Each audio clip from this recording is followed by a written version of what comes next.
friends, today we are starting with a new session in financial management, that is leverages. So last session we have seen cost of capital in my classes, and now we are going to do with leverages. So first we can see what is meant by leverage. So here it is given leverages. So what is meant by leverage? Leverage means the use of assets and sources of fixed charges so that the increasing potential, it will give increase in potential returns to shareholders. That is use of assets and funds of fixed charges so that it will give increase in return to potential customers or potential shareholders. So, in general sense, leverage means the relationship between two different variables. Here we can say that leverage is the relationship between percentage change in dependent variable and percentage change in independent variable. Percentage change in dependent variable and percentage change in independent variable.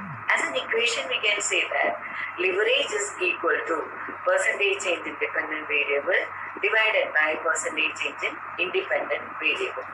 So, we can define this leverage as a ratio of rate of return to equity shareholders or rate of return to shareholders on equity and the rate of return on total capitalization.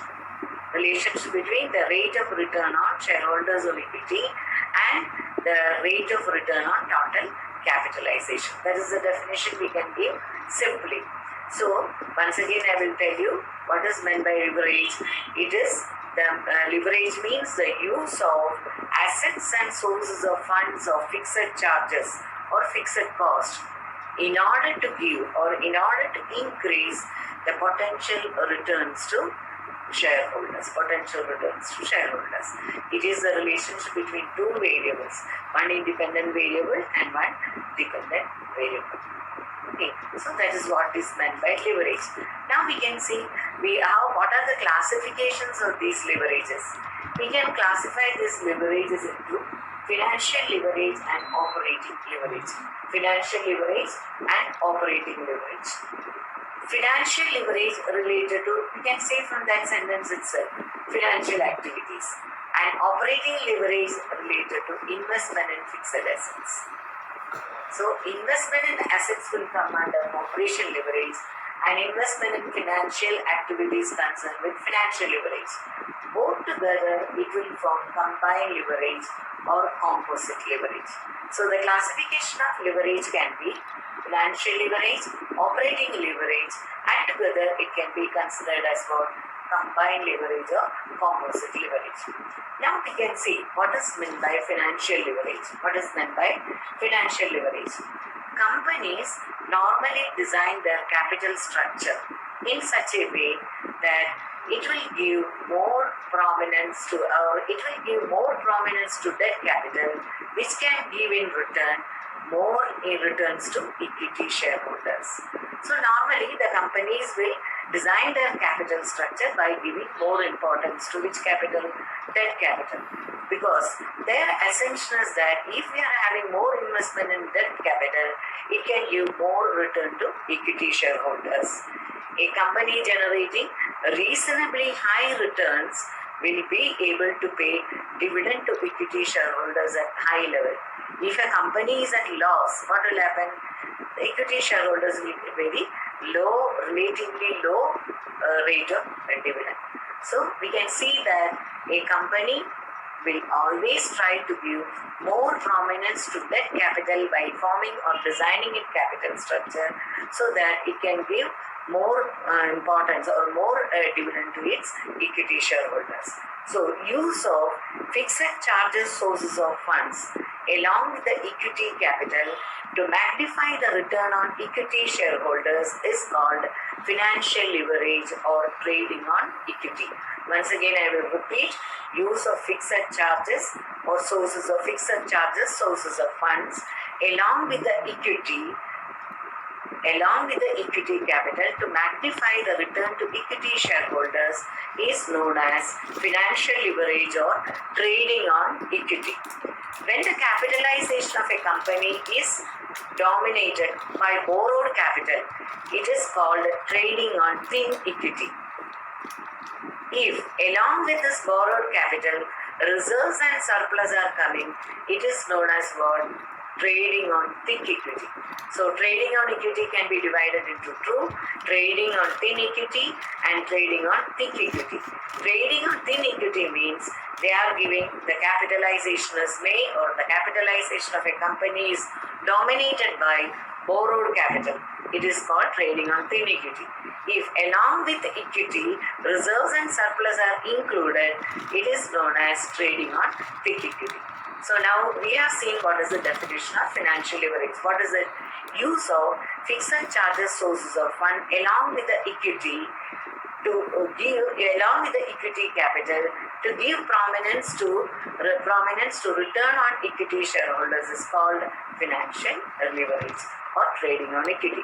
This trading on equity can be trading on thin equity and at the same time trading on thick equity. Now we can see how it can be measured, how this financial leverage can be measured. So financial leverage or trading on equity is beneficial as long as the business is making profit above the rate of interest on debt capital. This is an important one. That is, financial leverage is beneficial to a company as long as this company is making a profit above the rate of interest on debt capital. The interest payable on debt capital will be less and our profit is more. So after paying off the debt capital interest, we are having enough profit with us. That is the point of financial leverage. If it is a loss, what will happen? It will magnify the losses also. If there is a loss, the financial leverage will lead to magnify the losses also. Understood? So once again I will tell you, financial leverage or trading on equity is beneficial as long as the business is making profit above the interest payable on debt capital. Now we can see how we can calculate, how we can measure the financial leverage. For measuring the financial leverage, the equation is EBIT divided by EBT. So what is meant by EBIT? Earning before interest and taxes divided by EBT. EBT means earning before taxes. So along with the EBIT, that is earning before interest and taxes, from this we are deducting I means interest. Then we will get what? This financial leverage. If this financial leverage is more than 1, a company has got financial leverage. If the relationship between EBIT and EBT is more than 1, what will happen? The company has financial leverage. Now I am explaining the theory part. When practical problems will come, we will make the equations in the board. So once again I will tell you, financial leverage is the relationship between earning before interest and taxes and earning before taxes.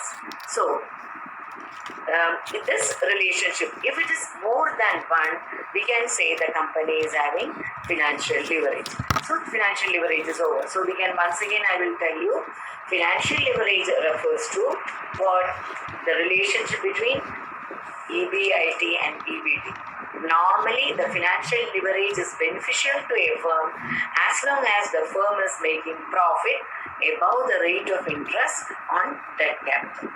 If the company is making more profit above the rate of return on, or the rate of interest payable on debt capital, the company is having a good financial leverage.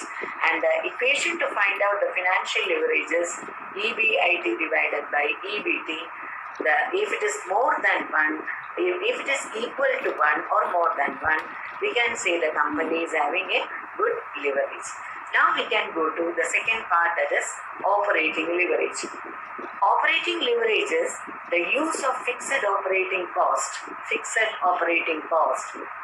to magnify the changes in profit relative to given changes in sales. Once again, I will tell you, operating leverage is the use of fixed operating cost to magnify the change in profit relative to a given change in sales. Change in profit relative to a given change in sales. If the operation cost of fixed nature are more than the variable cost, then the firm has operating leverage. If the operation cost of fixed nature are more than the variable cost, the firm has operating leverage. So once again I will explain, that is, operating leverage refers to the use of fixed operating cost to magnify the change in profit related to a given change in sales. Change in profit given to a relative change in sales.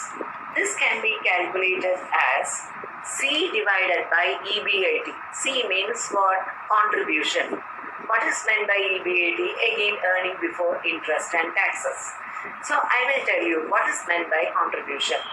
We have seen in the earlier sessions that is, there is marginal cost and there is input cost. So marginal cost means the additional cost or incremental cost incurred by producing an additional units. So while finding out marginal cost, fixed expenditure has no importance. It is giving more importance to the term contribution. So what is meant by contribution? Contribution means sales minus variable cost. Sales minus variable cost. If you are deducting from the sales the variable cost, we can get what? Contribution. From the contribution, if we are deducting the fixed cost, we are getting the operating profit or the EBIT. So here, the operating leverage is calculated by finding out the relationship between contribution and the EBIT, or we can say the operating profit. Once again, I will tell you, from the sales, if we are deducting the variable cost, we will get contribution, and from the contribution, if we are deducting the fixed expenditure, we will get what? When the contribution we are deducting the fixed cost, we will get the EBIT or the operating profit. So to find out the operating profit, we are finding out the relationship between contribution and EBIT. The percentage change in operating profit will be more than the percentage change in sales of a firm, with operating leverage at fixed cost remaining the same. The percentage change in operating profit will be more than the percentage change in sales of a firm with operating firms with a firm with an operating leverage, provided the fixed cost remaining the constant. So here also we can find out the degree of change in operating leverage. Degree of change in operating leverage refers to percentage change in profit divided by percentage change in sales. Now we can go to the final stage, that is the combined leverage. What is meant by the combined leverage? Combined leverage is a combination of these two, that is financial leverage and operation leverage. With the financial leverage and operation leverage multiplied together, we will get a combined leverage. So what is the equation for financial leverage? EBIT divided by EBT.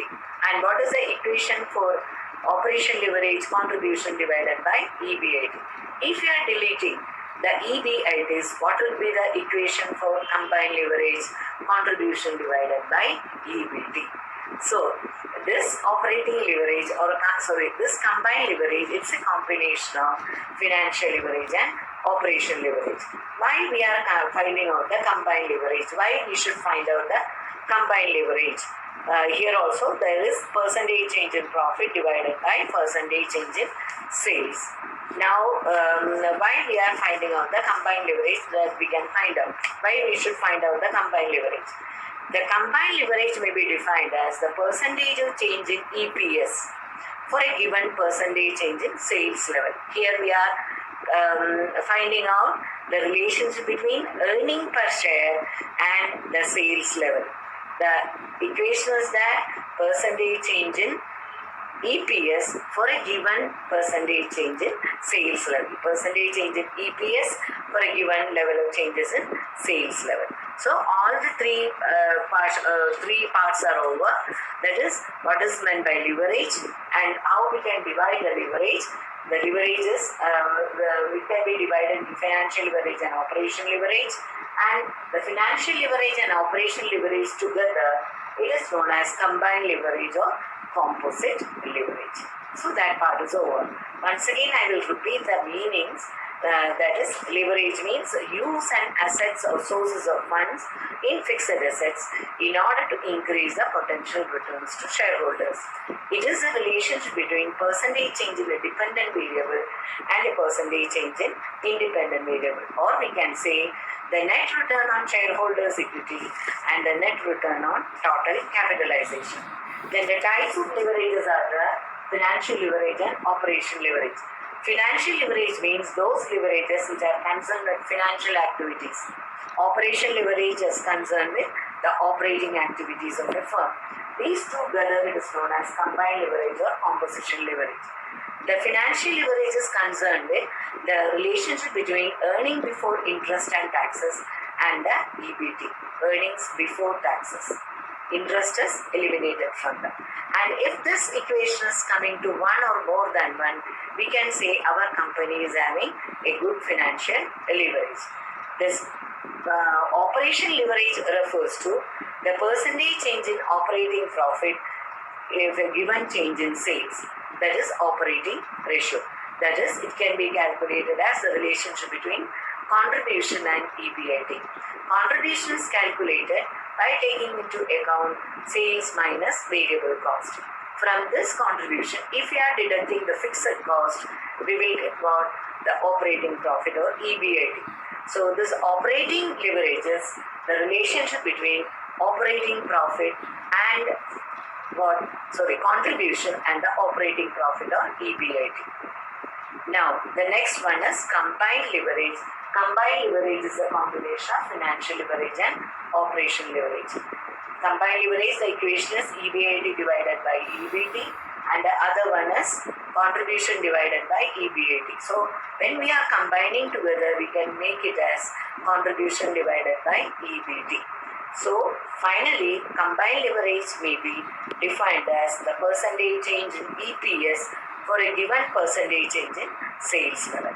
So the next session we can have the practical aspects of how we can compute the financial leverage, how we can compute the operational leverage, and how we can compute the combined leverage. Hope you have understood. Thank you very much.